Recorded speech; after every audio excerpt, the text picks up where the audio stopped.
সবাই টাকা দে, মদ লিয়ে আসি। মদ খেতে আর ভালো লাগছে না বুঝলি, কালকে এই মদ খেয়েছি। তোরা খা, আমি ঘর চললাম। তাহলে তুই দে। হ্যাঁ মা, হ্যাঁ হ্যাঁ, আমি গ্যাসটা এখনই দিচ্ছি, তুমি বলতে ভুলে গেছিলাম। হ্যাঁ ধরুন আমি এখনই এনে দিছি। তাহলে তুই কিছু দে, আমি কিছু দি, দুজনা বসে মদ খাবো। না না, আমি ভুলে গেছিলাম, আজকে আমার শ্বশুর বাড়ি থেকে লোক আসবে আমার বিয়ে ঠিক করতে। এবার তুই বুঝতেই পারছিস, আমি যদি এখন মদ খেয়ে ঘর ঢুকি তাহলে আমাকে শ্বশুর বাড়ির লোক ছোট লোক ভাববে। মদ খাওয়া হবে না আমার এখন। শালা কিপটে চুদাগুলো। বেশ ঠিক আছে, আমি মদ খাবো। ভাই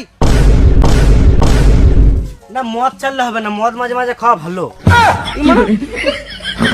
ঠিক আছে মা, গ্যাসটা আমি কালকে নিয়ে আসবো। বেশ। হ্যাঁ শ্বশুর মশাই, বলছি আপনি কালকে আসুন, আমি আজকে একটু কাজে ব্যস্ত আছি।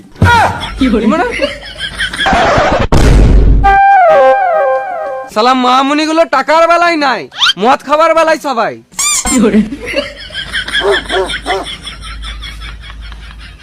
বেশ ঠিক আছে, আমি খাই, তোরা কুকুরের মতন খাবি।